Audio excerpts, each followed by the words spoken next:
Buenas tardes, buenas noches, ¿ok? Hoy voy a darles un tema bastante interesante que es el tema de aprendizaje automático mediante las librerías de TensorFlow, ¿ok? Entonces, mediante esta herramienta de TensorFlow y Keras, entonces se tiene acceso al tema del aprendizaje automático, ¿ok? O automatizado. Y en este caso vamos a clasificar ropas y vamos a poder predecir si la ropa que tenemos corresponde a lo que fue aprendiendo. Tenemos una base de datos que es un dataset de prendas, de varias prendas y mediante las redes neuronales, entonces una de su aplicación es el tema de que las redes neuronales pueden aprender las características y en este caso, después de varias pasadas de observar varias fotos, entonces va a aprender. Es como que tengan gatos, perros y gorilas y le pasamos por entrenamiento y luego podemos predecir por una nueva foto o un video si lo que estamos viendo es un perro, un gato, un gorila, ¿ok? Entonces es eso. Aquí vamos a usar para clasificar prendas de vestir, ¿ok? Son ejemplos que ya están creados, ¿ok? Y son bien didácticos para que se pueda entender. Pero antes voy a explicar unas cuantas cosas para que pueda entenderse bien, ¿ok?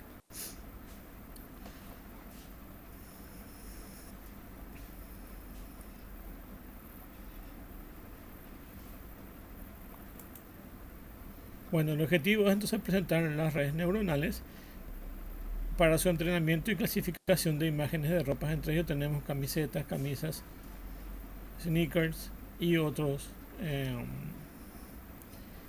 y otras prendas, ¿ok?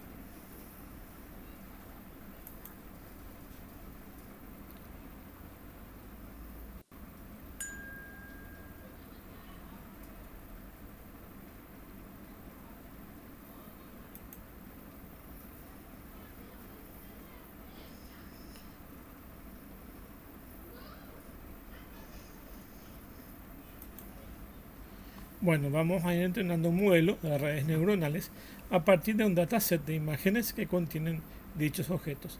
Se utiliza para ello una interfaz de programación de aplicaciones que es una API de alto nivel para construir y entrenar modelos con el lenguaje Python y las librerías especiales para redes neuronales, ¿ok?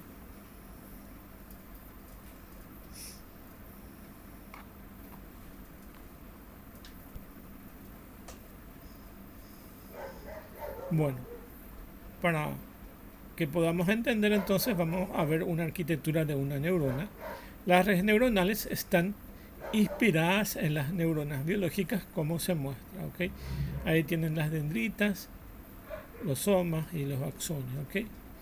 Bueno, como ven en la imagen eso es una neurona biológica y lo que hacemos es tratar de entender cómo funcionan estas redes neuronales de los seres vivos y tratar de emular eso. Entonces las redes neuronales están inspiradas en las neuronas biológicas. Ok, entonces acuérdense, las redes neuronales están inspiradas en las neuronas biológicas.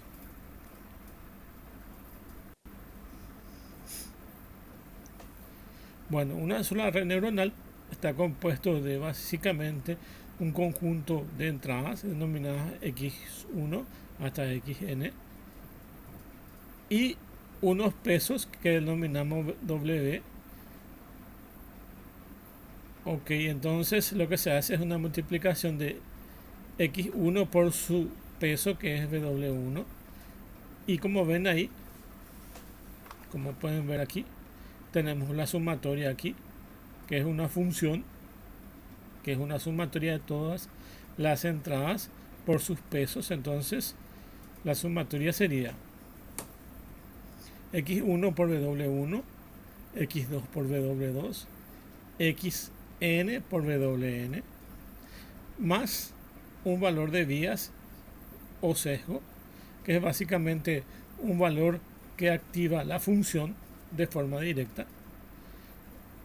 o si no, básicamente va a depender de todas las entradas y de esas condiciones para que esas entradas generen una activación según el caso, pero directamente las vías o sesgos son una capacidad especial, unas entradas especiales que tienen capacidad de activar directamente. ¿Okay? Y bueno, en su salida tenemos la función de activación. ¿Okay? Y ahí tenemos la salida de la neurona. ¿Okay?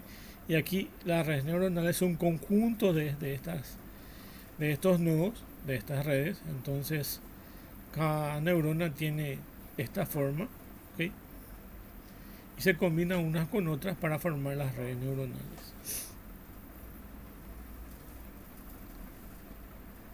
Bueno, la función de activación, la más básica, es la función, como ven ahí, básicamente se parece a una función booleana, es la función lógica de ceros y unos, ¿ok? O de unos y menos uno, ¿ok? Entonces esta es la función de activación más fácil. Bueno, y así funcionan las neuronas. Entonces se activan o no se activan. Pero lo más importante es que se activan y hace que en conjunto funcionen con otras neuronas.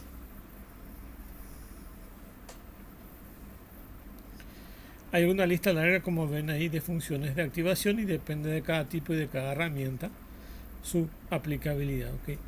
A alto nivel tenemos mayor cantidad de funciones de activación y a nivel de programación probablemente si tuviéramos que programar una red neuronal sin utilizar las librerías, ¿okay? Sería crear una u otra función de activación, unas cuantas, ¿okay? Pero acuérdense que aparte de la función step, que es la que vimos recién, que es una función booleana de activación, y las otras son matemáticas un poco más complejas, entonces algunos implican derivada, por ejemplo. Entonces son términos un poquitito más complejos para poder llegar a realizarlo, ¿ok? Entonces es eso. Bueno, la arquitectura de una red neuronal es una combinación de neuronas y para ello tenemos tres capas: la capa de entrada, la capa oculta y la capa de salida. ¿Okay? Entonces ven cómo están combinadas estas.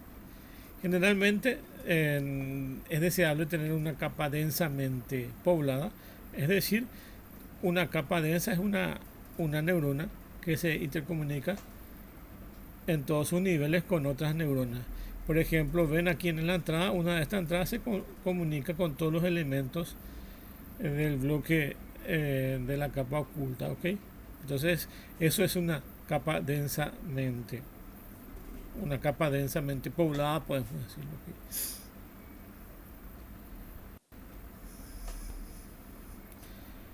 Los lenguajes de procesamiento de redes neuronales y sus librerías, la principal herramienta de trabajo es Python. ¿Okay? Entonces se usa para Data Science en Python. Algunas de las librerías utilizadas están bien dentro de este grupo. Está Pandas, que se utiliza para procesamiento tipo matricial o para trabajar con tablas y con algunas bases de datos pequeñas, y en general para trabajar con Excel. Después tenemos esta otra librería que se llama Matplotlib, que básicamente son librerías para visualizar gráficos de diferentes niveles.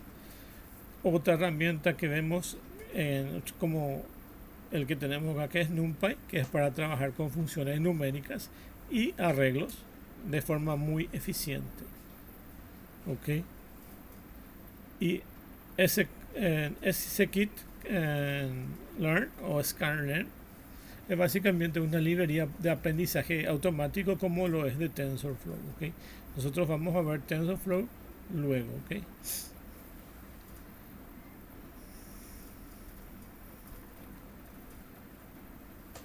Bueno, entonces tenemos las herramientas de Python, que es un lenguaje de programación utilizado en ciencia de datos y aprendizaje automático y de multiplataforma, y es interpretado, ¿ok? Es una herramienta muy utilizada en la actualidad. Keras y TensorFlow son dos herramientas que originalmente eran independientes, y luego Keras está dentro de TensorFlow actualmente, pero se lo puede usar de forma separada de igual forma, ¿ok?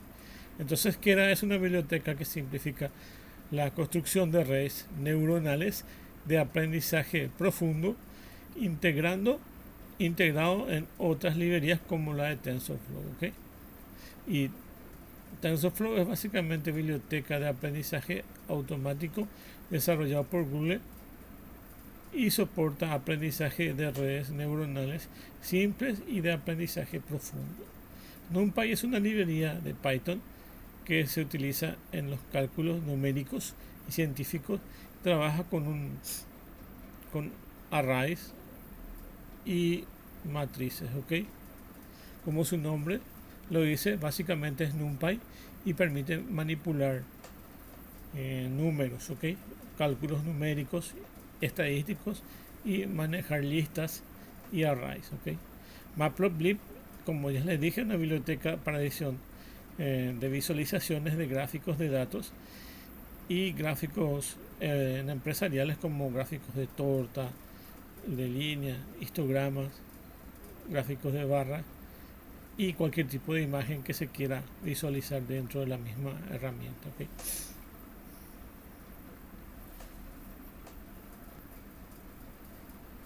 Después tenemos las famosas funciones de activación, y ahí tenemos lo que yo les dije que eran las funciones desde el step, que es el más fácil, y después ya tenemos lo que utiliza en matemática un poco mucho más compleja, que como son las sigmoides, la tangente hiperbólica, que se usa mucho, que se denomina ReLU,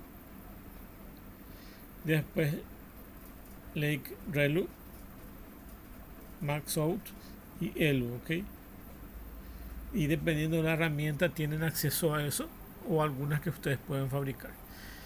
En un ambiente básico de desarrollo desde cero, entonces probablemente la sigmoide sea una forma de implementar eso, ¿okay? Pero si queremos algo mucho más complejo, probablemente trabajemos con estas ReLUs y otros, ¿ok? O tangente hiperbólica, ¿ok? Pero lo más normal es que se trabaje con tangente hiperbólica y sigmoide, desarrollando su propia versión de redes neuronales, o bien utilizando librerías, y ahí ya la lista se puede hacer un poco más larga dependiendo de qué herramienta se utiliza.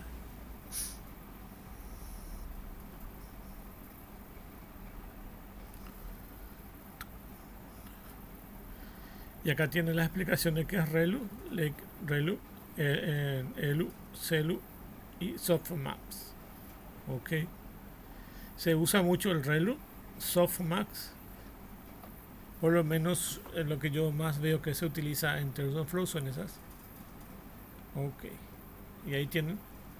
La ReLU es una función lineal rectificada que se define como f de x max entre paréntesis 0x, que es una función no lineal que utiliza comúnmente en capas ocultas de redes neuronales. ¿Okay? Entonces, ahí existen los modelos donde se mezclan las capas de entrada, las capas ocultas y las capas de salida, y alguna característica en especial está sumergida acá dentro de alguna de estas funciones de activación que se utiliza para maximizar una capacidad, por ejemplo, trabajar con mayor número de capas ocultas, por ejemplo, o tener una salida lineal, por ejemplo. Entonces se puede elegir cualquiera de las funciones de activación que maximicen su rendimiento, ¿okay? O la de softmax, por ejemplo.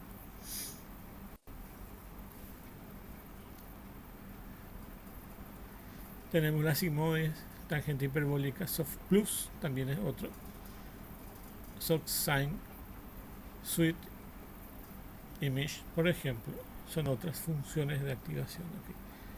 la de Crelu, Relu 6, Hard Sigmoide, Hard Switch. Otra función de activación puede ser la Binary Step, Softmax with Cross Entropy.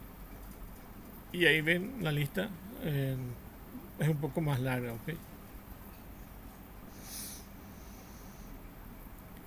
Los tipos de capas, ahí tienen también qué tipos de capas pueden ser utilizadas, ¿ok? Las capas más utilizadas en TensorFlow y Keras son las Dense, que como ya les dije son capas totalmente interconectadas. Es la capa más común en redes neuronales. Cada neurona está conectada con todas las neuronas de la capa anterior, ¿okay? Entonces así funciona esta Dense. La convolucional se utiliza mucho para el tratamiento de imágenes o de algún tipo de filtro en especiales, ¿okay? Y es una capa que utiliza principalmente en redes neuronales convolucionales y se denomina CNN. Para extraer características de las imágenes consiste en aplicar filtros de convolución a una imagen de entrada para detectar características como bordes, textura, etc. Se utiliza mucho esto para la detección de características, por ejemplo, si queremos detectar perros, gatos y monos. Una de las formas de poder trabajar esas imágenes es con estas redes convolucionales, ¿okay? O hay otras formas también donde se aplanan las imágenes y se trabaja de forma plana, pero estas funciones convolucionales nos permiten descomponer los colores y poder analizar sus características, ¿okay? De los píxeles estamos hablando, de los puntos que se analizan dentro de la imagen, ¿okay?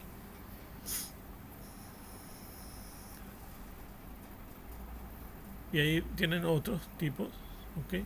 Después está el dropout, batch, normalization y activation, ¿okay? Entonces son otras formas de activación de esas neuronas. Para nuestro proyecto y otros proyectos se puede usar un conjunto de datos ya preclasificado y preparado, que es básicamente una estructura de datos que contiene los nombres de las prendas, de las ropas, que tienen sus nombres, y asociado a cada nombre tiene una imagen que identifica a la ropa en sí, ¿okay? Entonces mediante el aprendizaje automático entonces se entrena eso, y lo que hace es, por cada etiqueta que básicamente dice qué tipo de artículo es, entonces va quitando las características, es decir, como si fuera que queramos reconocer imágenes de perros, gatos y monos, ¿ok? Entonces a cada foto de perro se le pone la etiqueta de perro, a cada etiqueta de gato, o sea, a cada foto de gato se le pone la etiqueta de gato. Entonces así se entrena mejor y tiene una mejor extracción de esas características, ¿ok? O si no, pierde mucho porque no está distinguiendo qué tipo de animal es, tratando de detectar sus características. Entonces es mejor preparar una red neuronal que tenga las etiquetas a qué animal básicamente, o a qué objetos se está refiriendo en el proceso de entrenamiento. A ese tipo de entrenamiento se le denomina aprendizaje automático, evidentemente, pero se denomina supervisado, aprendizaje supervisado, porque definen unas etiquetas. Y el dataset de Minis básicamente define unas etiquetas donde básicamente hay 600.000, que es el conjunto de imágenes de entrenamiento, y unas 10.000 imágenes de prueba, ¿ok? En un array de puntos que es de 26 por 26, y una cadena de caracteres que identifica a cada clase, que son los 10 tipos de prendas que están enmarcados dentro de esta clase. ¿Okay?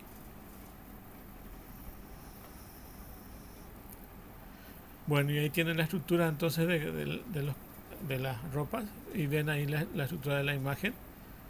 Ok, y ven la forma, entonces le dan shape dentro del Python y les va a devolver básicamente esa estructura que es de 28 por 28 por 1, donde uno es el tipo de dato label que ven ahí, que es básicamente la etiqueta que tiene. Entonces, por ejemplo, aquí tienen el calzado deportivo, ¿okay? Ahí tienen el calzado deportivo, ahí, ok. Y bueno, y ven que ahí tienen la etiqueta de calzado deportivo. Así se van a ir ordenando y tratando de entender las características. Entonces, lo que básicamente es una etiqueta y acompaña una imagen de 28 por 28 píxeles de forma plana, ¿ok? No es convolucional, es de forma plana.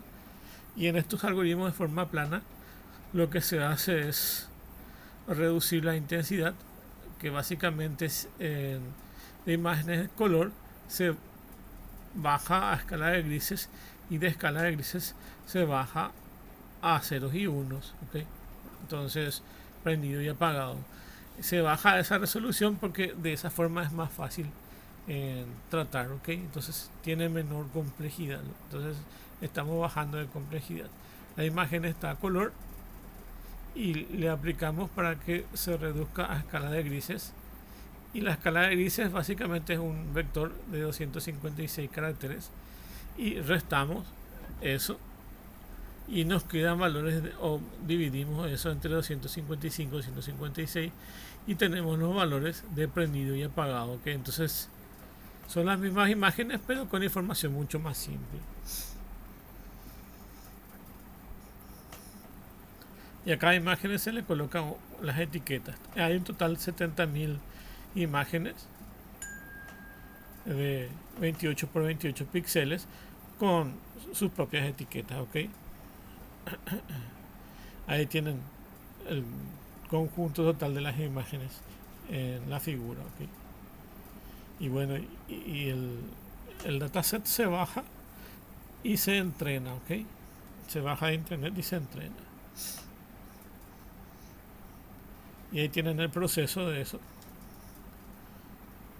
Y bueno, esto está desarrollado en Google Colab y tienen toda la parte del proceso de cómo se manejan las imágenes. Estas imágenes se tienen que dividir en dos grupos, una de entrenamiento y otra de test. Se hace así porque si no ocurre algo que se llama en overfit, que es básicamente un sobreentrenamiento. Entonces, si yo no separo en imágenes de entrenamiento y en imágenes de test o de validación, entonces no reconoce bien las imágenes o solamente va a reconocer esas imágenes que se han entrenado. Por eso se hacen dos pasadas donde básicamente ocurre un entrenamiento básico y luego otro entrenamiento diferenciado del mismo proceso. O sea, es el mismo proceso de entrenamiento, solo que con datos diferentes. Entonces, para que no se ajuste demasiado a las fotos que se entrenó originalmente, se entrena otra vez para ver diferentes características que no se vio en el reconocimiento de esos patrones en la primera vez que se realizó su entrenamiento, ¿okay?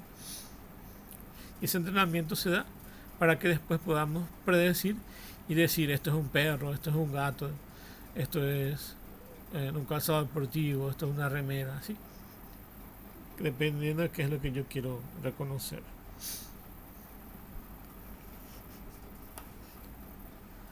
Bueno, ahí tienen las imágenes. Como les dije, son una imagen de 28 por 28 que he cambiado a monocromático, es decir, que te varía en un rango de 0 a 55, por lo que se divide entre 255 para tener básicamente una tabla de ceros y unos y unas etiquetas que están numeradas de 0 a 9.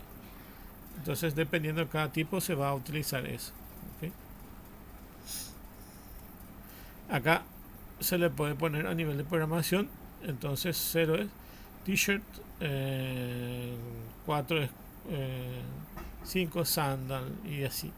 Entonces puede trabajar con las etiquetas en idioma inglés o pasarlo en español sin problema, siempre y cuando podamos detectar cada uno de esos. Entonces las etiquetas a nivel de programación se les coloca, ¿okay?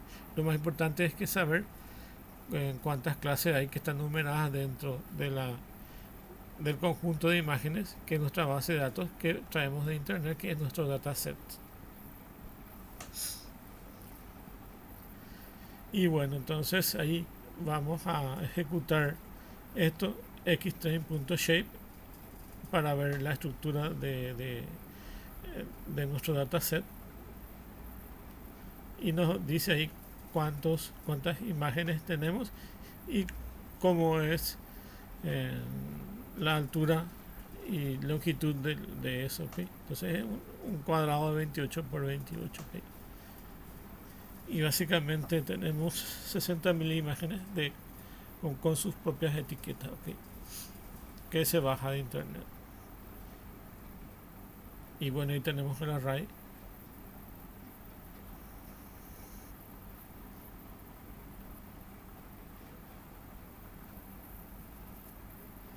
Y mediante la función de la etiqueta matplotlib podemos visualizar esas imágenes.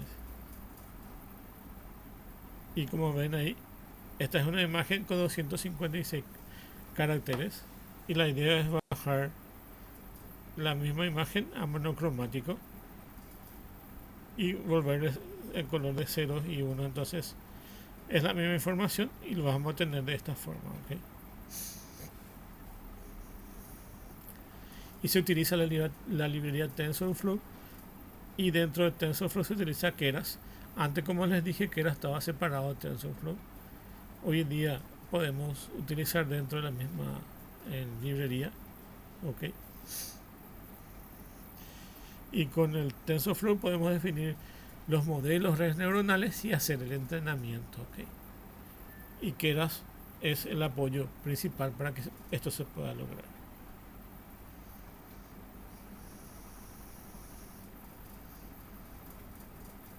Bueno, después se define el modelo, que son las capas que va a utilizar: capas de entrada, capas de salida y capas ocultas, ¿okay? Se define el modelo de esa base de datos también, como ven aquí, con Keras.sequential. Entonces se construye un modelo donde básicamente tenemos layer de flatten, es decir, que tenemos en la entrada así básicamente un vector de entrada, y el vector de entrada es básicamente una forma de píxeles de 28 por 28, ¿okay? Después tenemos para las capas ocultas, que dice Keras.layer.dense. Entonces ahí creamos una estructura de matrices bastante densa, es decir, totalmente interconectadas entre sí, ¿okay? Y ahí se ve también la estructura de las activaciones, básicamente las activaciones de tipo ReLU, y en la entrada básicamente no hay activación, pero básicamente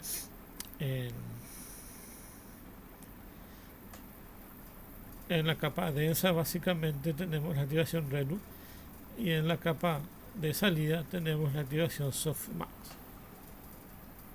Esto se puede ir probando y ver cuál es la que mejor funciona dependiendo de cada caso y de acuerdo a su procesamiento, ¿okay? Y empieza a explicar acá qué es cada uno de esos: flatten, dense y ReLU, ¿okay? Luego se ve la optimización de ese modelo. La optimización de ese modelo puede ser cualquiera de estos valores. Adam, que es el que más se utiliza, ¿okay?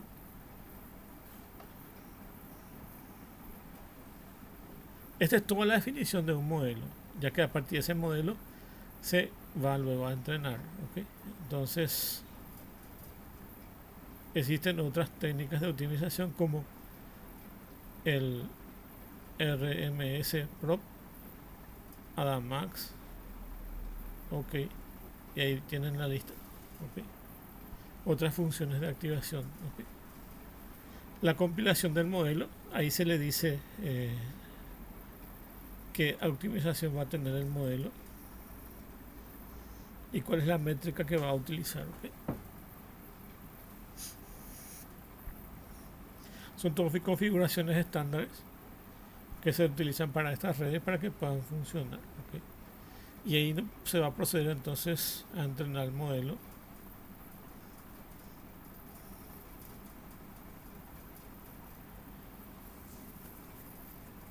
Bueno, y ahí entonces para entrenar el modelo entonces vamos a utilizar nuestro dataset, que en este caso es el MNIST de la versión ROPAS, porque hay otra versión de MNIST que tienen, por ejemplo, para reconocer números. Ok, y acá básicamente está explicando cuándo se validan esos datos, okay, o cómo se validan esos datos. Okay. Y la función de fit básicamente entonces entrena el modelo. Okay.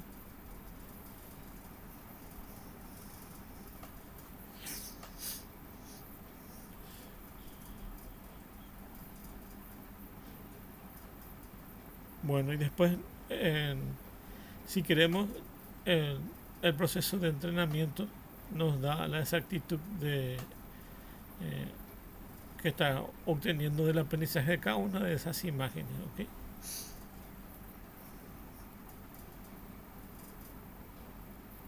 Overfitting es un sobreajuste. ¿Okay? Y es un sobreajuste del modelo que definimos. ¿Okay? Bueno, y después de entrenar y que ya esté todo funcionando, entonces hacemos las famosas predicciones. Y esa es como la bola mágica, que básicamente le pasas una foto de un perro y él te va a decir es un perro. Y en el caso de estas imágenes que fueron entrenadas para reconocer prendas, entonces te va a decir esto es un calzado deportivo, por ejemplo, u otra cosa, esto es una remera, esto es una camisa. Entonces va a predecir eso mediante la función de predict.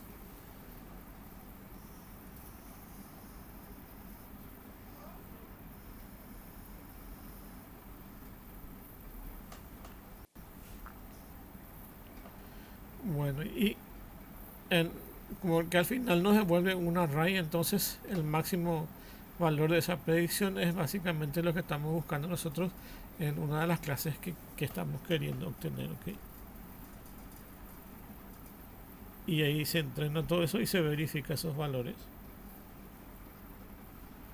Bueno, ya pueden entrar aquí, hagan clic en esto y les va a salir el código para que ustedes puedan probar el código del ejemplo que les dejo acá. ¿Okay? Que es básicamente esto, para que puedan verlo y probarlo. ¿Okay?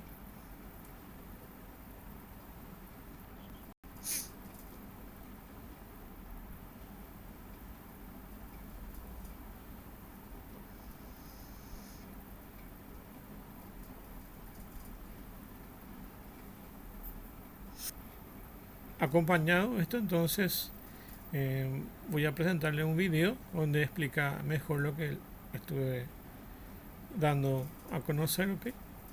Entonces espero que les pueda servir de utilidad para que vean cómo se entrena una red neuronal y se utiliza la librería TensorFlow en Python. ¿Okay?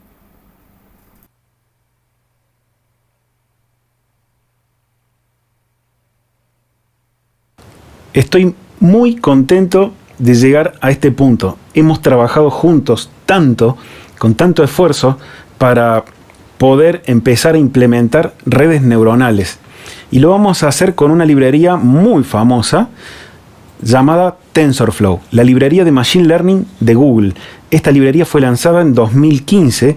Ellos la usaban de manera interna, anterior a esa fecha, Y un día decidieron compartir esto con nosotros. TensorFlow era usado por Google y hasta la actualidad para realizar las búsquedas, para reconocer imágenes, para reconocer texto, para reconocer habla, para todo lo que hace Google con inteligencia artificial, con Machine Learning. Entonces, ¿por qué elijo esta librería? Para poder enseñarles y compartir lo que sé al respecto. Porque hay muchas librerías de Machine Learning y muy buenas, por cierto, pero hay algo que no puedo esconder. El sol no se puede tapar con las manos y a veces hay que reconocer una realidad innegable.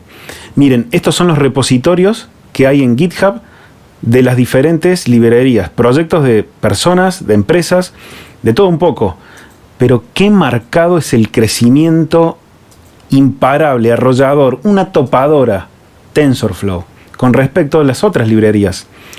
Ustedes saben que a mí me encanta ponerme incómodo, me encanta probar todos los navegadores, editores de código, no me gusta estar siempre con lo mismo. Pero en esta oportunidad me permito la licencia de que empecemos con el más fuerte. No se van a arrepentir, es impresionante.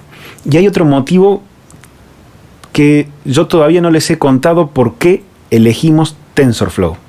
Ustedes habrán notado de que a lo largo del curso les hablé sobre el desarrollo de Machine Learning a alto nivel. Y siempre les decía, ojo que esto de alto nivel no es que me quiero agrandar y que quiero decir, no, nosotros somos de alto nivel. No, alto nivel en el sentido de que con funciones muy simples creo unas herramientas súper potentes. Eso es alto nivel. Elegimos TensorFlow porque hace semanas, meses, hace muy poquito, se acaba de lanzar, sigue todavía en una versión preliminar, pero la tenemos lista para probar y funciona y lo hace muy bien, TensorFlow 2.0. TensorFlow 2.0, y aclaro que yo no tengo nada que ver con Google, ni me pagan, ni obtengo ningún beneficio con Google, más que aprovecharme de esta fantástica librería que la uso en el día a día para mi trabajo comercial que llevo adelante. TensorFlow 2.0 viene a cambiarlo todo. TensorFlow 2.0 es la herramienta que realmente nos trae a nuestro alcance la posibilidad de hacer lo difícil tan, pero tan fácil. Habrán notado, ¿no?, que en el curso les hablaba de que no había que ser un científico, ni un superdotado, ni un ser extraterrestre, como había que serlo hasta no hace mucho. Gracias a TensorFlow, para usar Machine Learning, ya no tengo que ser una persona destacada. Cualquiera puede generar sistemas de Machine Learning de alto vuelo sin ser un experto, un científico, como les decía, un genio en la matemática, o conocer un montón de fórmulas complicadas. Entonces, esto a mí me encanta. Seguro que a vos también te va a súper entusiasmar. Sé de por ahí que a muchos no le cae bien esto, pero básicamente no me importa. Vamos a seguir adelante y empezaremos a implementar esta librería y les aseguro que se van a sorprender. Me voy a apurar para hacer breve esta clase. En la próxima van a ver un video que extraje de Google de una integrante del equipo de TensorFlow explicando el lanzamiento de TensorFlow 2.0. Pero yo quiero agregar a eso que cuáles son las mejoras, además de que va a ser súper fácil de usar, súper entendible. TensorFlow, como era una herramienta de uso empresarial interno, ellos se permitieron ciertas licencias. Si yo estoy usando o haciendo un programa para mí o para mi familia, y bueno, es probable que no sea tan prolijo o que haga cosas para solventar, entre comillas, mañas que teníamos internamente y ese tipo de cosas. Bueno, en la versión 1 esas cosas se notaban. Había muchas funciones o métodos duplicados porque se iban parchando, se iban arreglando. TensorFlow 2.0 arregla todo eso. También en la versión 1 era muy verboso trabajar, o sea, se necesitaba mucho código para hacer algo decente. Ahora, con una línea hacemos milagros. Debuguear era difícil porque, para resumirlo, por el paradigma de grafos que utiliza TensorFlow, las cosas no se ejecutaban en un orden lógico. Entonces, cuando yo quería imprimir una variable para ver qué valor tenía, esa línea, aunque parecía que se había ejecutado, en realidad no se había ejecutado y no terminaba viendo nada. Era confuso. Eso está arreglado totalmente. Entonces, no está en mí obligarlos a que vayan a conocer lo que ya quedó atrás. Le guste a quien le guste. Entonces, en el próximo vean esta persona que seguramente va a brindar datos muy interesantes. Yo he pegado la traducción automática en el video para que sea más fácil de comprender. Y ya, pasado ese video, arrancamos con todo. Muchísimas gracias.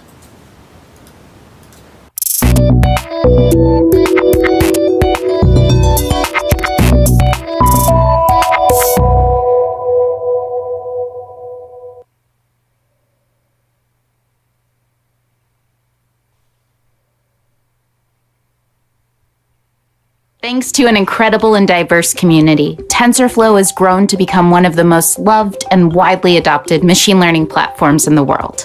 This community includes researchers who use TensorFlow to do things like forecast earthquake aftershocks and detect breast cancer, developers who are using it to identify diseased plants and to perfect yoga poses, companies who are using TensorFlow to improve their customer experience, and, of course, all of you. We're so excited to have you as part of our community. TensorFlow recently celebrated its 3rd birthday with a look back at the features added through the years. We're excited about another major milestone, TensorFlow 2.0. TensorFlow 2.0 will focus on simplicity and ease of use, featuring updates like easy model building with Keras and eager execution, robust model deployment in production on any platform, powerful experimentation for research, and simplifying the API by cleaning up deprecated endpoints and reducing duplication. We're very excited about TensorFlow 2.0 and the changes to come. TensorFlow has grown from a software library for deep learning to an entire ecosystem for all kinds of machine learning, from complex neural networks to traditional methods to AI on mobile and embedded devices. TensorFlow 2.0 will be simple and easy to use for all users of any experience level on all platforms. So why wait? Try out the nightly build of TF 2.0 today. We're excited to see what you create.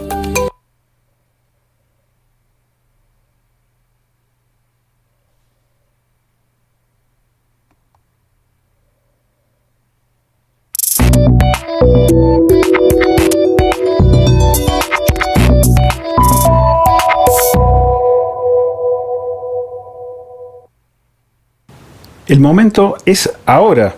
Vamos a empezar a implementar redes neuronales con TensorFlow y vamos a hacer que esta red neuronal que vamos básico a otro nivel. Entonces, no dilatemos más esto y empecemos.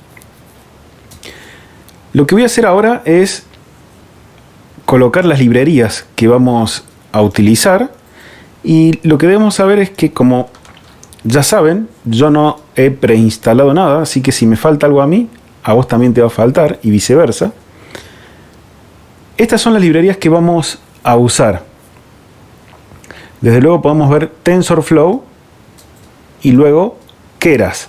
TensorFlow ya sabemos lo que es y Keras ahora en esta nueva versión ya viene incluido en TensorFlow y están mucho más hermanadas. Keras es un kit de herramientas para el desarrollo de redes neuronales. Es una librería de alto nivel, súper potente y trabajan siempre o muchas veces en conjunto. Luego tenemos otras librerías de uso común como Datetime para poder calcular fechas. Nos va a servir para ponerle nombre a los archivos. Bueno, acá dos súper conocidas ya por nosotros. Después tenemos estas librerías que nos van a ser de utilidad para traer imágenes de internet, porque ya les dije, no nos vamos a conformar con un ejemplo de inicio, con un hola mundo sencillo. Luego traeremos esta librería CB2, que es para procesamiento de imágenes. Es una librería inmensa, pero solamente lo vamos a usar para reescalar imágenes. Entonces lo que voy a hacer aquí es empezar a ejecutar esto para, de acuerdo a los errores que tenga, vamos instalando las cosas que nos falten. Empiezo ejecutando esta celda y casi con certeza vamos a tener errores, claro. No tenemos TensorFlow, así que llegó el momento de instalar TensorFlow. Lo que voy a hacer aquí es, voy a insertar una celda. Por cierto, algo que no les dije, por una cuestión de avanzar más rápido, todas las clases anteriores las tenía preparadas e íbamos repasando el código, lo íbamos ejecutando y descubriendo juntos. Ahora esto para mí tiene una importancia máxima, así que la modalidad ha cambiado. No solamente ha cambiado también cómo luce mi cuaderno. Creo que para esta ocasión vale la pena tenerlo de color blanco, pero ya saben, da lo mismo. Ahora, les venía contando, para mí es muy importante esta sección, así que no vamos a tener el cuaderno prehecho, lo iremos haciendo juntos. Claro está, puedes hacerlo conmigo, podemos ir todos juntos, o si no lo prefieres, este documento por supuesto va a estar para que lo descargues y simplemente vayas compartiendo, leyéndolo. Cualquiera de las dos maneras es válida, no hay ningún problema. Lo importante es que avancemos en este maravilloso mundo. No voy a poder disimular lo que me entusiasma y lo que me apasiona esta sección, de ninguna manera. Bueno, lo que voy a hacer ahora, les decía, es insertar una celda por encima, porque aquí voy a ir utilizando los comandos de terminal para instalar las librerías. Bueno, no lo voy a hacer de memoria porque quiero mostrarles de dónde saco las cosas. TensorFlow, vamos a instalar esta versión que se encuentra en alfa. O sea, vamos a estar usando tecnología nueva en serio. O sea, es algo que todavía no ha sido lanzado, pero no tengan miedo. Lo que vamos a hacer no va a cambiar cuando se libere la versión definitiva. No vamos a estar tocando las entrañas ni nada sumamente complejo que haga que difiera luego cuando salga la versión definitiva de TensorFlow 2. Desde luego que algunas partes de estas clases las iremos actualizando en función de si algo cambia. Eso no tienen que tener preocupación alguna, pero les doy la tranquilidad, va a ser igual. Como esta versión es una versión especial, yo vengo a la página de Google y aquí ya tengo en TensorFlow 2.0 Alpha la propuesta de instalar esta versión de la librería. Entonces, si ya tienes una versión anterior, yo recomiendo desinstalarla. De hecho, Google lo recomienda. Como yo no tengo ninguna, y sería lo ideal, vamos a instalar solamente la versión 2.0 Alpha. Esto es muy importante. Los procesos que vamos a realizar a partir de ahora, en la inmensa mayoría de casos, va a demandar mucho hardware. Esto quiere decir que manéjenlo. Sí, los consejos serían que tengan la computadora lo más limpia posible. Con la mayor cantidad de disco vamos a utilizar datasets que en algunos momentos llegan a los 2 GB de tamaño. O sea, descarguen los archivos con tiempo, porque puede demorar de acuerdo a la velocidad que tengan, y traten de tener la computadora lo más limpia posible, lo más en condiciones posibles. Dicho esto, vamos a proceder a instalar TensorFlow. Yo ya he copiado este link, así que no tengo más que venirme aquí, pegar esto, a ver. Sin querer, no lo he copiado. ¿Qué pasó? Vamos a nuevo. Copio. Ahora vengo aquí y ahí lo pego. Shift Enter. Tiene su peso también, seguramente va a demorar y no va a ser más que esperar y tener un poco de paciencia. Vemos cómo se está descargando. El asterisco sigue, así que deberemos seguir esperando. Voy a pausar el video, así cuando termine ya volvemos. Bueno, ya terminó el proceso de instalación de TensorFlow 2.0. Miren todo lo que se descargó, se instaló. De todos modos no demoró demasiado. Pero puede que, dependiendo de la velocidad del internet, te demore bastante. Así que no tomes como referencia. En mi caso, en 1 minuto y medio estuvo, pero a tenerle paciencia. He visto que a veces demora. Lo que voy a hacer es comentar esta línea, porque no quiero volver a ejecutarla por error, pero tampoco quiero que se pierda, para que te quede ya lista si necesitas ejecutar la instalación de TensorFlow. Entonces me voy a venir acá abajo, voy a volver a ejecutar porque seguro me van a faltar más cosas. A ver, se está importando. ¿Qué nos falta? CB2. Esa no la tenemos. A ver, espero no equivocarme. Para mí que esto lo instalamos así de fácil. El resto de las cosas no me las está pidiendo porque vienen con pandas. Estoy seguro que no me las piden porque vienen con pandas. Ahora sí, te llega a pedir alguna de estas librerías. Bueno, es tan simple como hacer lo que acabo de hacer. Bueno, CB2 me lo pide, listo, eso no vino con pandas. Lo voy a instalar y no lo sé de memoria, pero yo intuyo que es pip install CB2. Y si no es así, bueno, ahí sí me pondré a buscar. Yo trato de pensar en voz alta la lógica que voy usando.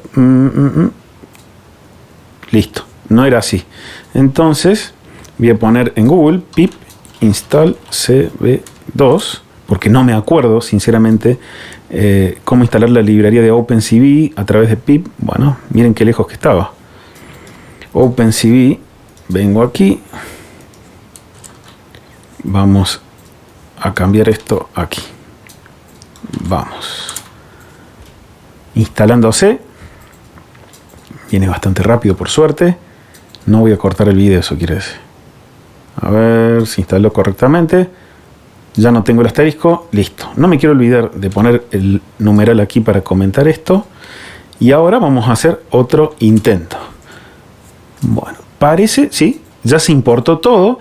Si algo te falta, ya viste lo que hice. Me fui, busqué cómo se instala y adelante. O sea, ya tenemos cierta experiencia. Esto que uso acá es para que estemos seguros de que estemos con la versión alfa, con la nueva versión, sobre todo si ya tenías otra versión de TensorFlow instalada. Así que es importante corroborar esto. Vamos a decir que tenemos todo listo ahora sí ya para empezar a desarrollar nuestras redes neuronales. Así que muchísimas gracias, nos vemos en la siguiente clase.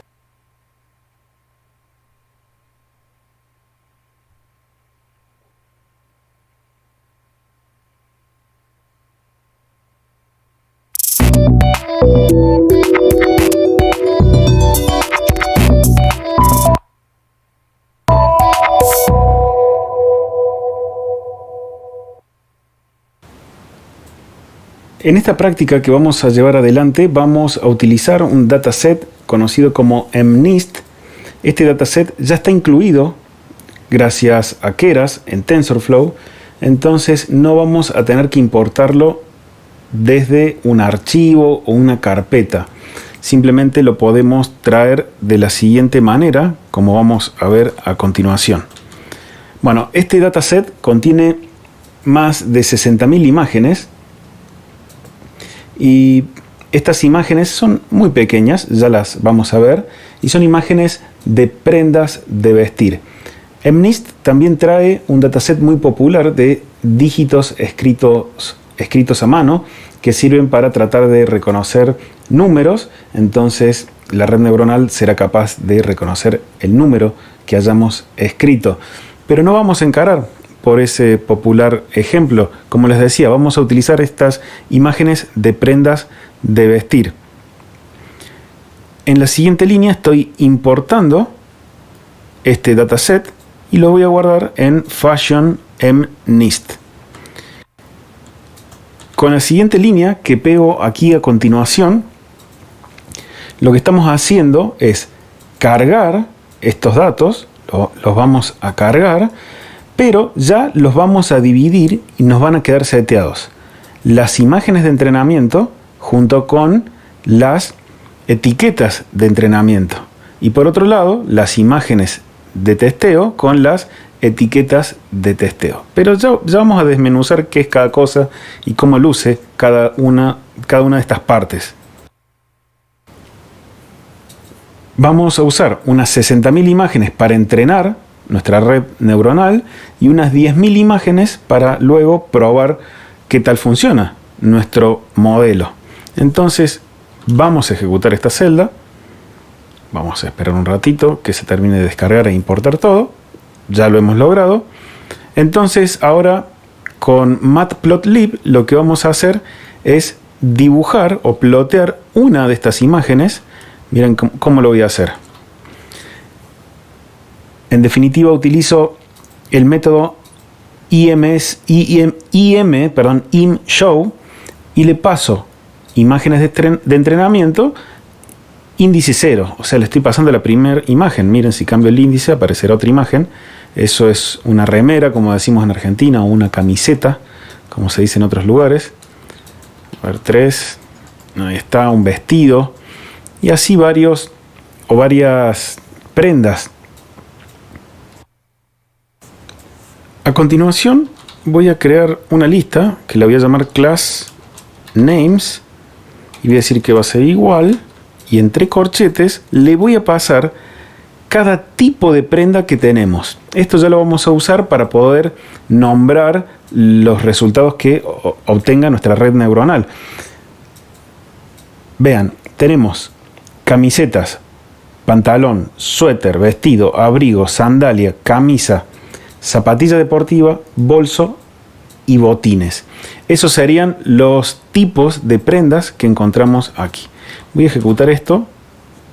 Bien, confirmo que no tenemos errores y podemos seguir avanzando. Voy a crear aquí un texto y voy a decir, si ya nos queda, voy a dejar un espacio. No quería salir.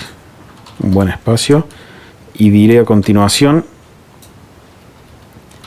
exploramos datos, a modo de título.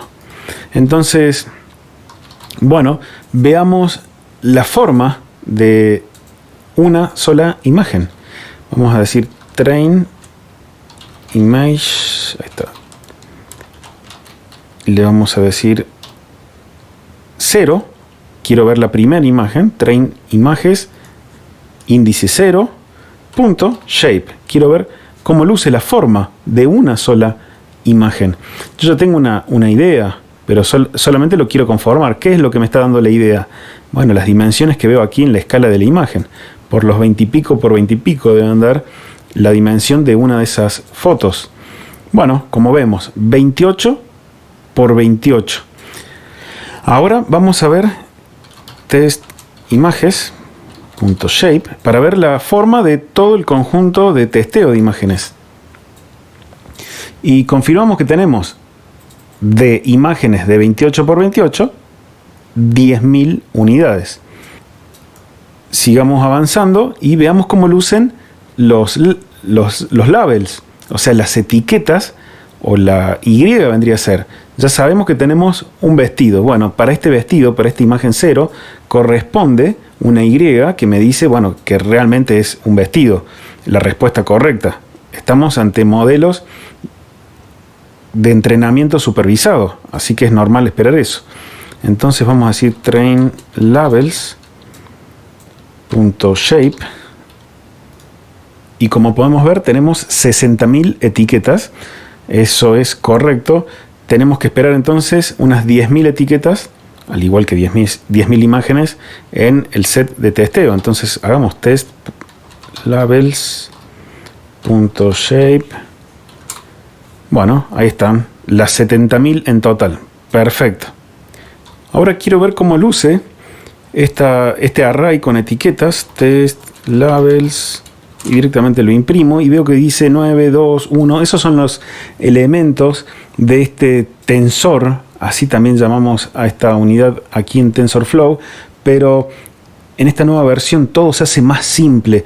Recuerden que estamos explorando datos. Cuando llegue el momento de crear nuestra red neuronal, estoy casi seguro que se van a sorprender. Bueno, les decía, ¿qué es esto de 9, 2, 1? Bueno, ya habíamos hablado algo de eso. Aquí arriba son una matriz de entero del 0 al 9. Entonces, camiseta será la 0, pantalón será la 1 y así sucesivamente. Las 10 clases. Entonces, lo que estoy viendo acá es que para la foto o la imagen 0 corresponde la etiqueta 9, que ya veremos de qué se tratará. Después, para la segunda imagen, la etiqueta 2, que por ejemplo la etiqueta 2 es un suéter. Y así sucesivamente. Entonces, de un lado tenemos imágenes con prendas y del otro lado tenemos qué prenda es. Sigamos avanzando y vamos a tener que procesar un poco estos datos. Porque, a ver, vamos a ver, lo voy a copiar de aquí. Sí, de aquí. Vamos a imprimir una imagen. Quiero ver qué tiene adentro. Ahí estamos. A ver. Bueno, si bien no lo veo, pero miren, acá estoy viendo los valores de la imagen. Podría haber hecho con la función mínimo y máximo para sacar cómo se compone esta imagen, cuáles son sus mínimos, sus máximos. Pero ya veo que es una imagen tradicional de 8 bits, así que el mínimo será 0 y el máximo valor que podemos encontrar dentro de la imagen es 255. Acá hay un 255, un píxel a fondo. Estamos hablando de que son imágenes en escala de grises, por eso es de 28 por 28 y no encuentro una tercera dimensión a donde tengamos información de color. Así que mejor aún, para que sea más simple. Bueno, ya tenemos una idea somera de qué valores tiene la imagen en su interior, pero debemos procesar algunas cosas porque le vamos a ayudar un poco a TensorFlow en esta tarea de crear una red neuronal y que esta red neuronal sea lo más eficientemente posible. Entonces, esta celda que tenemos aquí yo la voy a convertir a celda de datos, de texto, perdón, y vamos a crear un pequeño espacio, como me gusta hacer siempre, y vamos a poner procesamiento de datos, o mejor aún, preprocesamiento de datos. Vamos a adaptar un poco la imagen a nuestras necesidades. Entonces, lo que vamos a hacer es lo siguiente. Voy a decir train images es igual a train images dividido 255. Al hacer esto, lo que voy a lograr es que ahora el rango de valores que obtenga dentro de la imagen vaya del 0 al 1. Y entre medio tendremos todos los valores decimales que nos podamos imaginar. Miren, vamos a hacer esto. Allá podría ser los dos, ya que estamos en una misma celda. Acá voy a decir test y acá vamos a cambiar a test. Y ahora yo voy a subir rápidamente. Voy a copiar esto, que es la manera en la que imprimíamos una imagen, y voy a volver a imprimir la imagen a ver si no es que he roto algo o por hacer este cálculo la cosa se desarma. Vamos a ejecutar esta celda y veo, a ver, salvo que haya cambiado, no, tengo el mismo vestido y miren, luce igual. Es lo mismo, pero sí noto algo, miren, la escala ha cambiado del 0,0 al 1.0, miren cómo la teníamos aquí en la escala. Del 0 al 255. Bueno, sigamos avanzando. Ya tenemos un paso menos que cumplir. Ahora yo tengo acá, esto sí, lo tengo, para no perder tiempo, lo tengo preparado de antemano. Y es una manera de imprimir varias imágenes para tener una idea de a qué nos estamos enfrentando. Miren, bueno, ahí hemos impreso unas cuantas y tenemos pantalón, camiseta, camisa. ¿Qué es lo que hice? He dibujado varias fotos y a estas fotos les he agregado class names. En class names teníamos, yo me había preparado aquí este array con los nombres en español de cada una de las prendas. Entonces esto ya nos da una idea de cómo lucen la mayoría de las imágenes en cuestión. Hasta aquí ya tendríamos todo listo. Ya hemos procesado nuestra información, miren qué simple, ya tenemos nuestro dataset preparado y a partir de ahora lo único que tenemos que hacer es configurar nuestra red neuronal. Miren qué rápido llegamos a nuestra misión.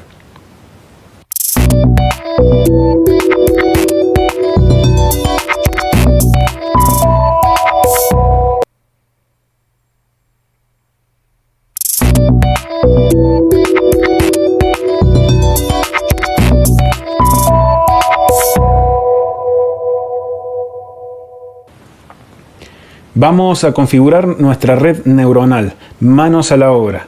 Aquí vemos un gráfico de la misión en la que nos vamos a emprender. Necesitamos a la entrada neuronas de entrada. Imaginen que vamos a necesitar una neurona por cada píxel de la imagen. Entonces vamos a poner la intensidad de ese píxel, ese valor que originalmente iba del 0 al 255, pero que ahora va del 0 al 1 en cada una de estas neuronas. 28 por 28 tiene nuestra imagen, por ende son 784 las neuronas que necesitaremos acá al frente. Obviamente tenemos dibujadas, solo 8, no vamos a poner todas aquí, sería un desastre dibujar eso. Ahora, en una capa interna vamos a poner, para empezar y para probar, a ver cómo nos va, porque es cierto que la experiencia es lo que nos dicta el poder predecir cuántas neuronas nos van a hacer falta en capas intermedias. Y si es que vamos a necesitar más capas aún. Pero vamos a empezar probando con 15 a ver qué pasa. Aquí tenemos dibujadas las 15, aquí sí es real el gráfico. Al igual que aquí, a la salida necesitamos o vamos a poner 10 neuronas, una para cada tipo de prenda, y la idea será que la neurona adquiera un valor representando las probabilidades de que sea tal o cual prenda. Veamos algo. Yo aquí, como les dije, no pude representar tantas neuronas, solo pusimos 8. Pero basta que veamos la cantidad de interconexiones, porque vamos a hacer una red neuronal densamente conectada. ¿Qué quiere decir densamente conectadas? Que todas las neuronas se conectan con todas. ¿Pueden ver?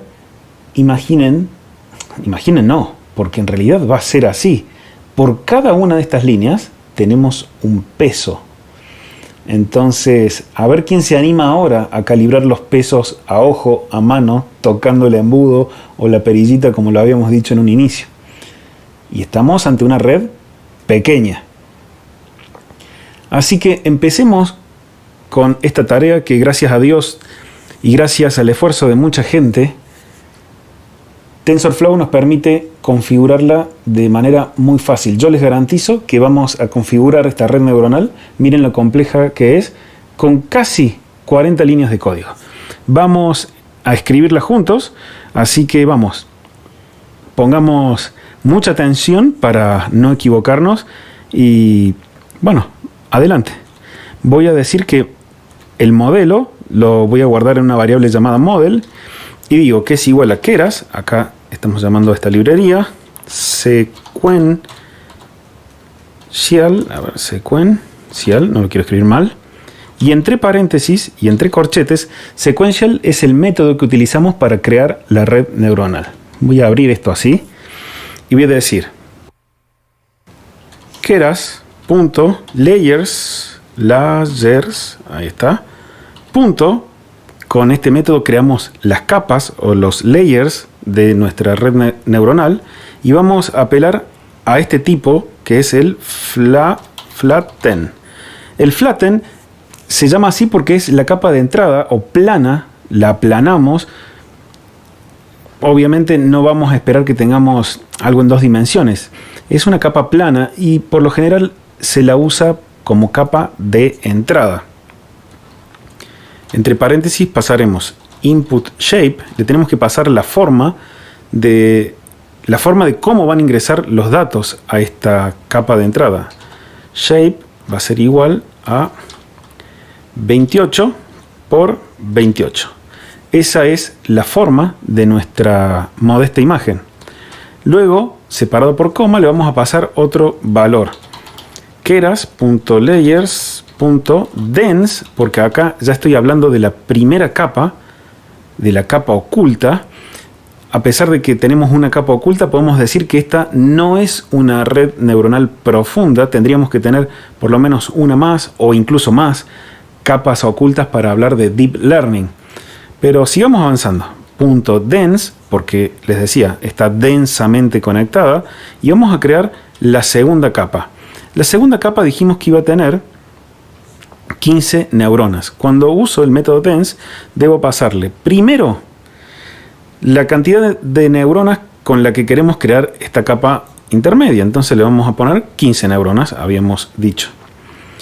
Luego, separado por una coma, le vamos a pasar, miren, activation.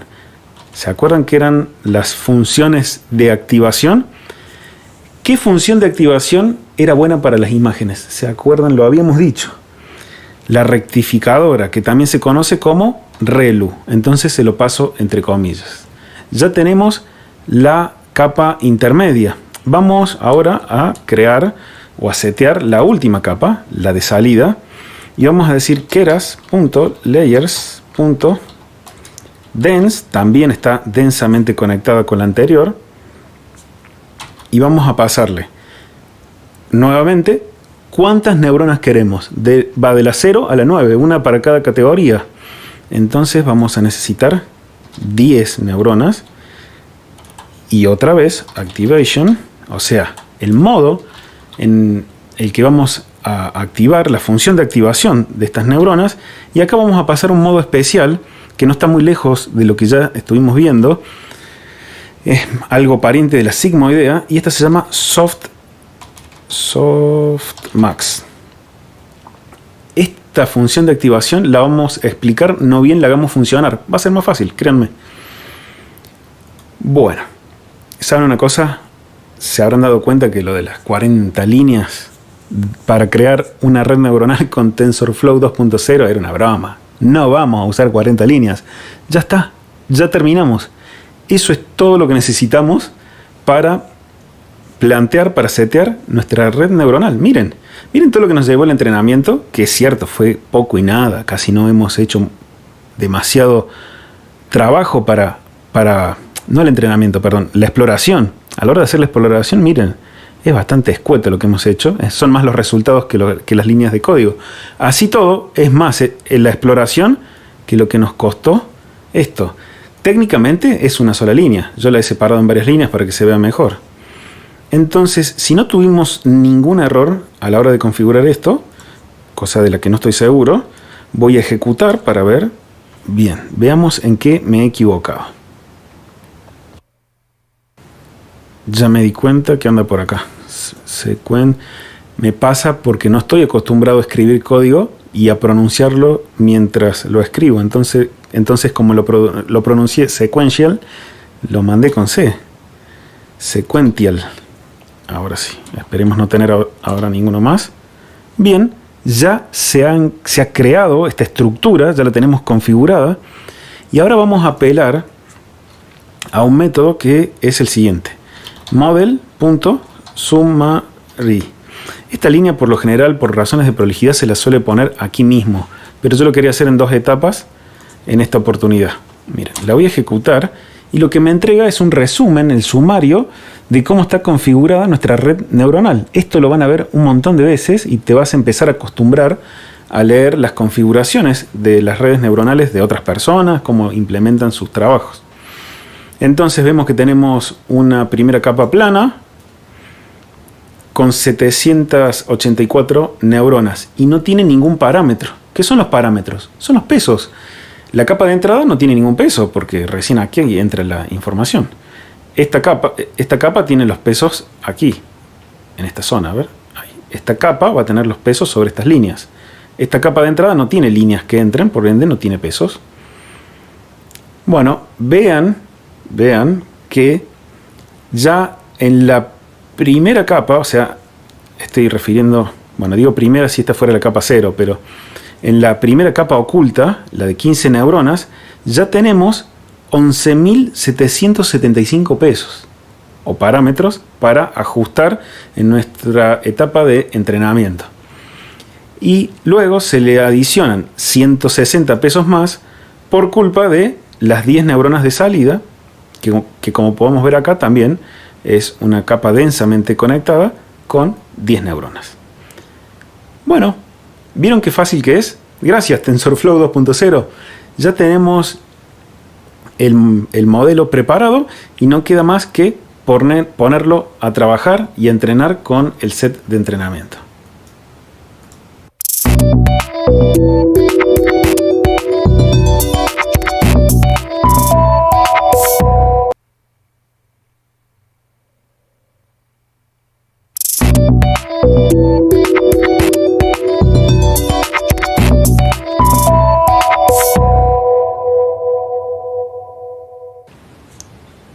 En la clase pasada vimos lo fácil que podíamos preparar la estructura de nuestra red neuronal. Lo hacíamos en pocas líneas.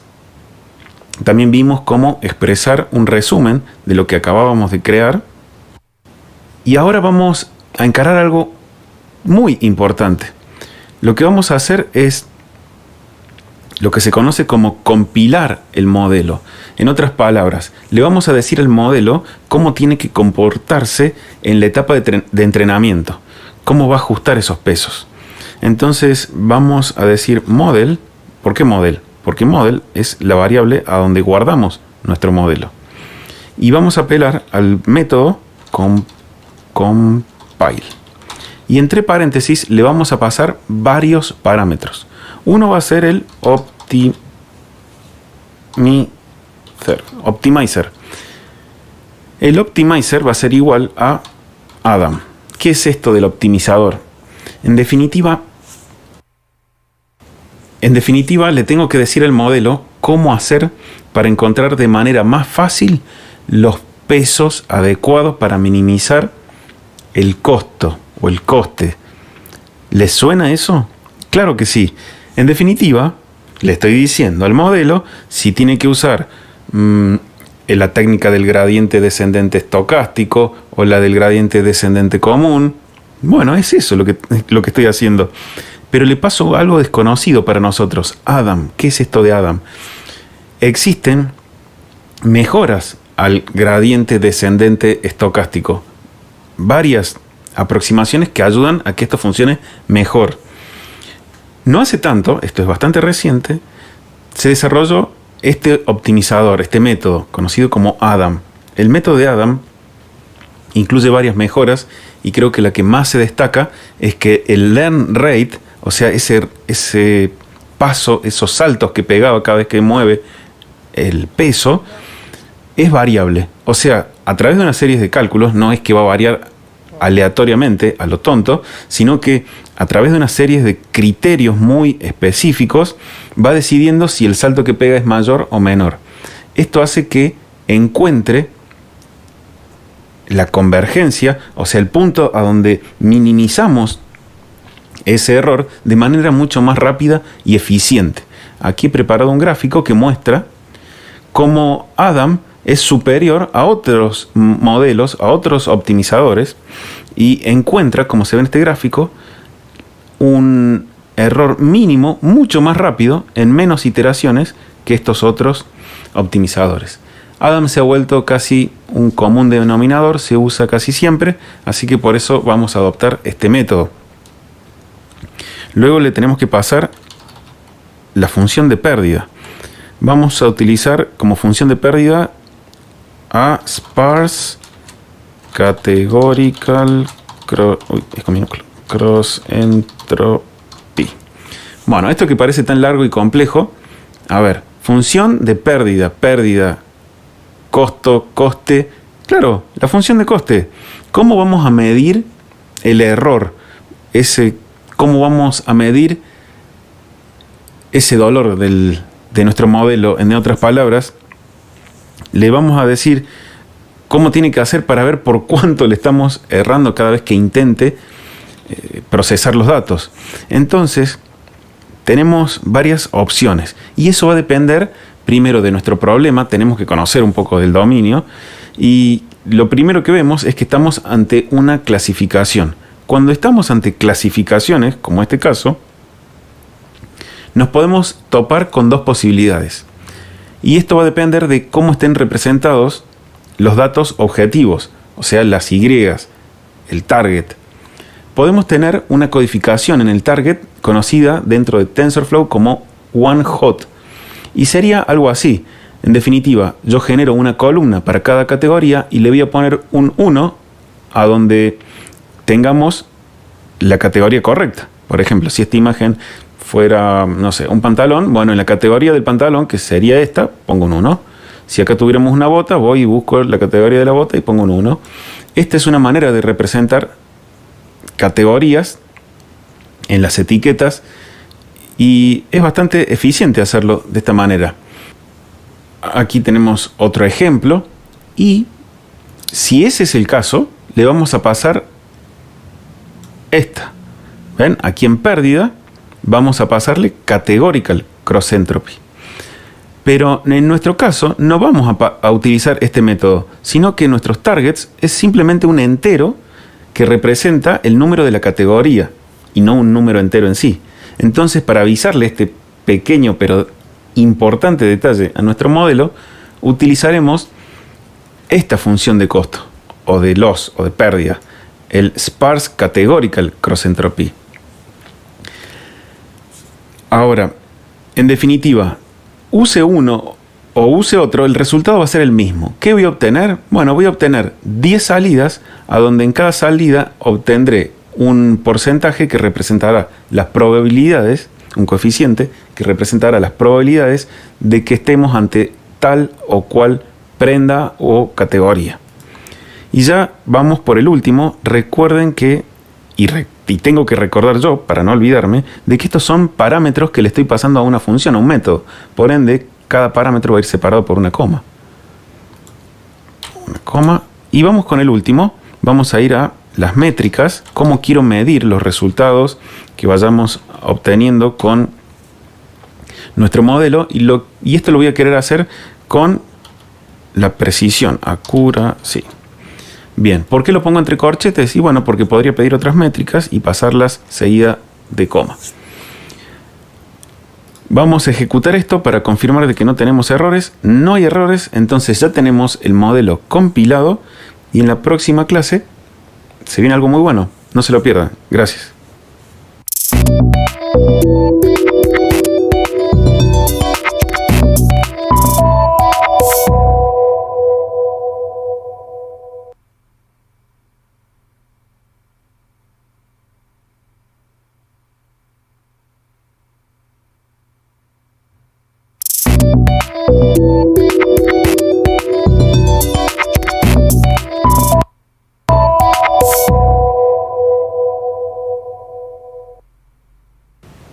Qué contento estoy, ha llegado el momento. Vamos a entrenar nuestro modelo.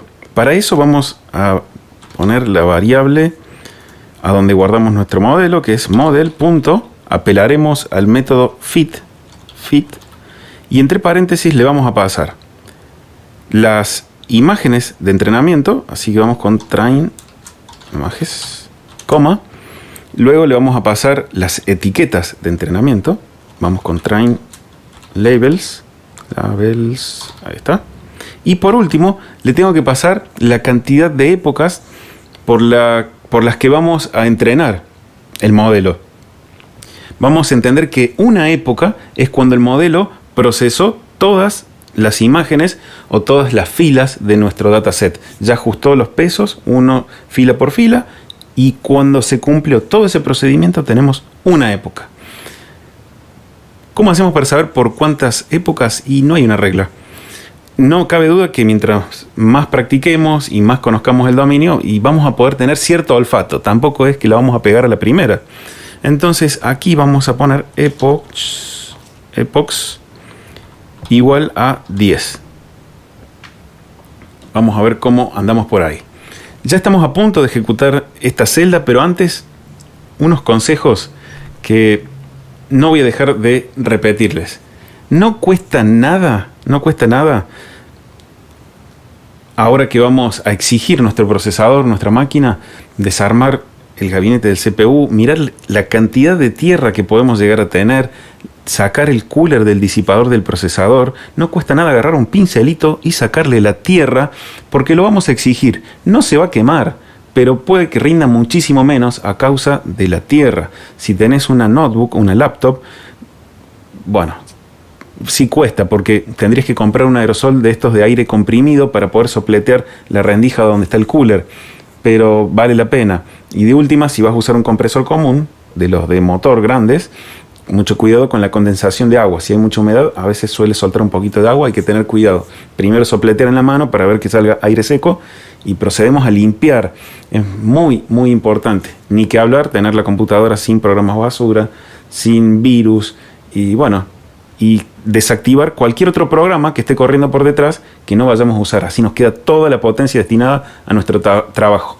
Es cierto que esta primera vuelta que vamos a practicar aquí tenemos pocos pesos, aunque no parezcan, para ajustar. Así que supongo que se va a hacer bastante rápido y no va a demandar mayor carga a nuestro procesador.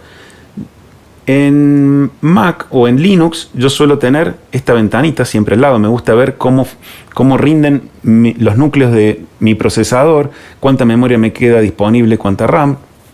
Si estás en Windows, esto lo podés simular muy fácilmente con el administrador de tareas, si no me equivoco, viendo el rendimiento de tus procesadores o de tus núcleos. Pero esto es nada más que gusto, o sea, sin esto funcionaría igual. Obviamente, si ejecuto algo y veo que solamente están dando un núcleo, me estaría preocupando y diría, ¿qué pasa? Pero es un extra, no necesitamos esto de todos modos. Ahora sí, vamos a proceder a ejecutar esta celda. El momento es ahora. Y bueno, ahí está, ya pueden ver los núcleos, cómo están casi a fondo y se están ejecutando época a época. Aquí vemos la precisión, cómo va mejorando. Ya estamos en un 87%. Tan solo... Bueno, yo la verdad es que había puesto 10 épocas y esta configuración y yo esperaba tener un resultado bastante peor, pero veo que andamos por el 0.87%. Notemos cómo cuando empieza el modelo tenemos una precisión menor y época tras época se va mejorando. Lo que pasa es que cuando se repite la segunda época, no arranca de cero el modelo. Lo que hace es retener lo aprendido en la época anterior y a partir de ahí ir construyendo, ir mejorando. Por eso mejora y mejora. Miren, aquí tenemos el error o el coste, ven la pérdida, miren cómo empieza alta y empieza a ir disminuyendo época tras época hasta llegar a un nivel o al menor nivel en la última época. Recuerden algo muy importante, que lograr una precisión muy alta tampoco es ideal, porque yo podría estar sobreajustando el modelo. Entonces, supongamos, yo todavía no lo sé, estos son datos preliminares, pero supongamos que en este punto no tenemos un buen resultado. El mejor resultado yo lo conseguí aquí, en la época 7, en esta que tenemos acá. Entonces, si yo entrené el modelo hasta este punto, mucho cuidado, el modelo me quedó entrenado en un punto donde no me sirve. A mí me gustaría que quede en este punto. Entonces, una versión poco eficiente sería volver a entrenar el modelo hasta 7 épocas para que frene aquí. Ya vamos a ver cómo vamos a hacer eso en vez de repetir todo el proceso y poder capturar y quedarme solamente con esta época. Bueno, pero vamos entonces a observar oficialmente cómo nos fue con este entrenamiento. Para esto vamos a hacer lo siguiente. Vamos a decir test loss y luego vamos a declarar test ac de accuracy y vamos a utilizar model. El método era evaluate. El método evaluate, que es un método al que le vamos a pasar las imágenes de testeo, test imágenes, esta es la hora de la verdad, y le vamos a pasar test labels. Ya voy a ver si tengo algún error, pero estos datos que me va arrojando acá mientras se entrena, 0.87, yo digo, uy, qué bueno, qué bien que está entrenando. Momento. Estos son los resultados preliminares, como yo decía recién, porque son los resultados que me arroja utilizando los datos de entrenamiento. Son datos que conoce. Veamos qué pasa cuando a nuestro querido modelo le pasamos datos que no ha visto nunca. Porque aquí tenemos 10.000 imágenes y 10.000 etiquetas que nos habíamos reservado para esta ocasión. Veamos cómo funciona. Entonces, para esto después voy a imprimir print precisión.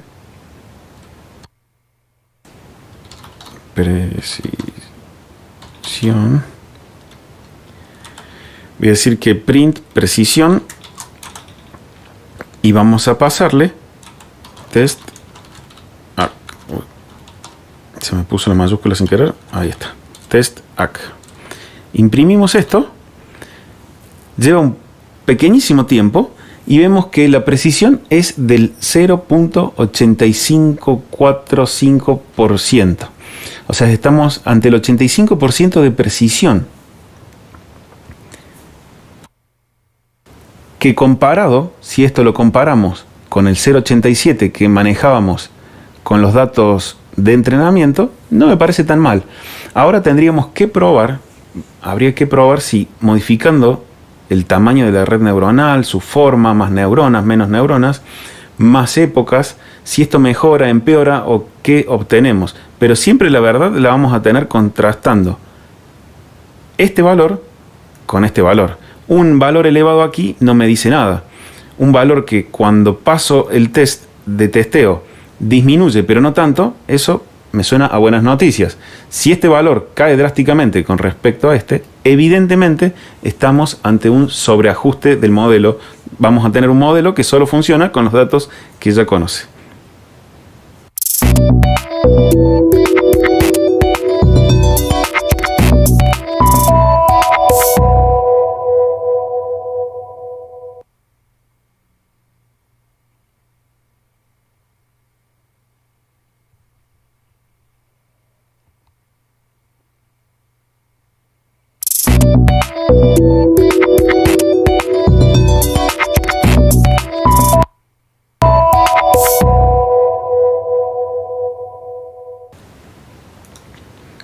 Hagamos algunas predicciones.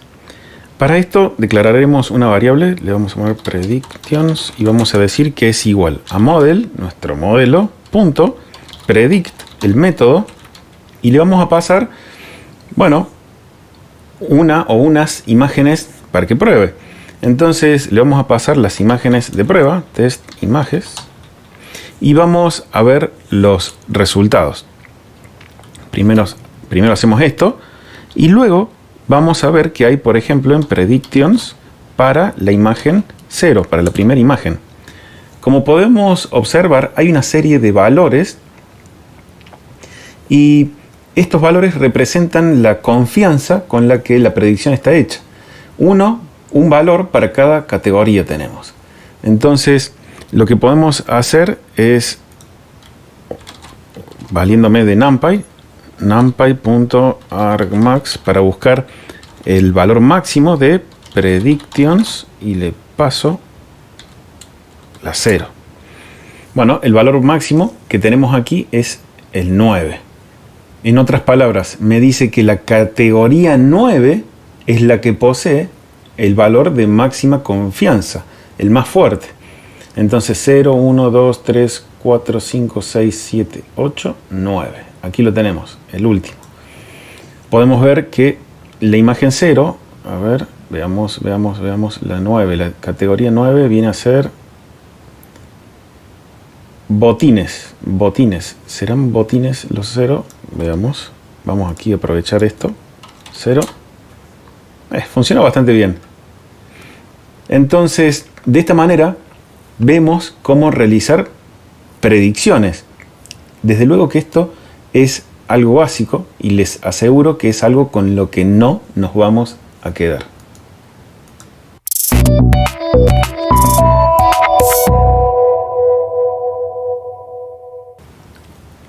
Ya tenemos la imagen de nuestra camiseta procesada, lista para dársela al modelo para que él haga una predicción. Entonces, ¿cómo hacemos para que prediga? ¿Cómo hago para darle esta imagen? Bueno, me puedo volver, voy a subir para ver cómo hicimos esto ya con anterioridad, porque aquí lo hicimos. A ver, estoy buscando, lo hicimos aquí. Hagamos predicciones. Miren, yo creé una variable para acumular dichas predicciones y utilicé el método model.predict y le pasé un array con una serie de imágenes para que haga la prueba y me diga a qué columna pertenece cada una de las imágenes. Entonces yo ya tengo como sabido, ya tomo este paradigma de que hay un método al cual le debo pasar un array con imágenes. Entonces puedo copiar esto, vamos a volver al fondo y lo que voy a hacer es lo siguiente. voy a crear un array llamado x y voy a decir que es igual a np.ceros por usar alguno de los métodos de NumPy, y entre paréntesis y nuevamente entre paréntesis le paso 1,28,28. Voy a ver cómo les explico. 1.shape, esto es bastante obvio. ¿Qué he creado aquí? He creado un array de un solo elemento, y ese elemento es un array de 28 por 28, que sería la imagen. Como le tengo que pasar al método un array de imágenes, bueno, le voy a pasar un array con una sola imagen. Esto me sirve también por si yo quisiera aquí arriba cargar varias imágenes, las proceso a todas y podría hacer predicciones para múltiples imágenes de un solo golpe. Ahora tengo una sola, por eso vamos a hacer una sola predicción. Entonces ahora sí puedo decir que x0 es igual a NumPy array, y entre paréntesis le pasaré la imagen, que es res. Entonces ahora en este array voy a tener esta imagen que vemos aquí. Bien, ya hemos realizado esa tarea. Por último, nos toca esto de hacer las predicciones. Entonces voy a decir predictions y voy a utilizar... Tengo miedo, no quiero pisar, a ver qué puede pasar si piso las predicciones anteriores. No, creo que nada. Voy a decir model.predict y entre paréntesis le voy a pasar x, porque le tengo que pasar un array. Bueno, ahí adentro no encontrará muchas imágenes, encontrará una sola, pero apuesto a que va a funcionar. Luego voy a decir predictions para imprimirlo y ver cómo nos fue. Bueno, veo algunos valores, están todos medio altos, es medio confuso. Entonces, para esto he preparado algunas líneas. Miren, se las voy a mostrar aquí. Es bastante básico. Quiero dibujar un gráfico de barras y a cada barra ponerle el nombre de la etiqueta a la que corresponde para poder ver quién de todas estas columnas gana. Bueno, aquí tenemos el resultado. Como podemos ver, ha arrojado una confiabilidad de 1 para la camiseta. Veamos. ¿Qué nos puede confundir un poco? El hecho de que tenemos notación científica. Entonces, a golpe de vista, vemos todos los números medios parecidos y decimos, uy, ¿qué pasó acá? Pero no, aquí el número más grande es este, casi 1. Miren con qué fuerza ha detectado la camiseta y solo tenemos 15 neuronas en el medio. Y esto es un riesgo que tomé, porque el ejemplo original que nos propone Google nos habla de 128 neuronas en la capa oculta. Y yo dije, bueno, quizás probemos con menos, tiene que andar también. Esto no es definitivo, habría que probarlo con otras imágenes, pero que funcione bien para las imágenes del dataset y que yo al pasarle una imagen, esta sí que es desconocida, ni siquiera es del dataset, yo la elegí en Google, como les conté, y también acierte, es muy bueno, es muy positivo. Así que me llevo una grata sorpresa luego de realizar esta actividad. Claro está, este ejemplo que estamos haciendo aquí no se va a quedar en esto. Vamos a empujar aún más los límites y vamos a aprender cosas nuevas.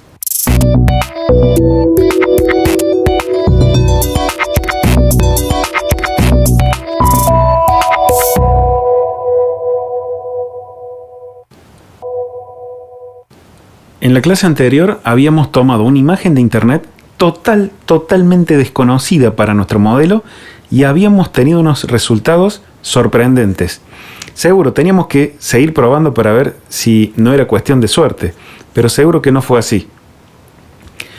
Ahora vamos a hablar sobre un tema muy importante y estaba pensando cómo se ajusta el término minería de datos a la actividad que estamos realizando. A mí que me gustan estas series de mineros que trabajan y mueven toneladas y toneladas de tierra, de grava, y lavan esa grava y sacan un condensado de material rico en oro y luego agarran ese condensado y hay más trabajo. Lo pasan por otra criba para ver si pueden sacar ese fino material dorado, tan preciado por cierto. Y aquí hemos hecho algo muy similar. Hemos trabajado, hemos depurado, hemos procesado los datos para llegar a un fino material dorado. Ese fino material dorado son los pesos y no podemos perderlos. Imagínense que esto que tengo aquí es un modelo muy simple que lo pude entrenar en 1 minuto o menos, pero va a ser normal que nos enfrentemos a tareas que van a demorar horas, ¿por qué no días? Esto consume electricidad y tendrá un costo. Si lo estoy haciendo en un servidor en la nube, tendrá un costo. Me pregunto yo, después de obtener esos tan preciados pesos, ¿qué voy a hacer? ¿Cerrar esta ventana y perder todo? Yo tengo que encontrar alguna manera de poder grabar esos pesos. Entonces, por eso es que aquí en model.fit, en la línea a donde entrenábamos el modelo, he agregado un cuarto parámetro y son los callbacks. Los callbacks son un parámetro que yo le puedo pasar al método fit que va a ser disparado ya sea en cada época o al finalizar todo el entrenamiento. Entonces es muy importante acceder a acciones durante la ejecución del entrenamiento. Bueno, esto que estoy poniendo aquí, callbacks igual a, y entre corchetes paso cp callbacks, este cp callbacks es algo que yo he inventado como checkpoint, de ahí viene el cp. Entonces lo que voy a hacer es declarar arriba un checkpoint path o una ruta a donde voy a grabar estos pesos para no perderlos, pero recuerden que cuando se dispare esto, ¿cuándo se va a disparar? Y bueno, esto se va a disparar en este caso cuando termine de procesar todo para grabar los pesos. Entonces vamos a decir qué tiene que hacer cuando llame a esta función. Bueno, entonces lo que hago es en cp-callbacks guardar el método que quiero que se ejecute. Voy a apelar a Keras, este kit de herramientas que les conté que viene con TensorFlow, y vamos a apelar a un método callbacks.modelCheckpoint. Le vamos a pasar a modelCheckpoint la ruta, le vamos a decir que queremos que guarde los pesos, y verbose igual a 1 habla de cuántas líneas de depuración o de log quiero sacar a medida de que esto se ejecuta y se guarda. Pero esto ya no tiene mayor importancia. Lo que importa es que grabemos los pesos. Entonces voy a volver a ejecutar el entrenamiento, pero la diferencia que vamos a tener es que ahora no vamos a perder el trabajo.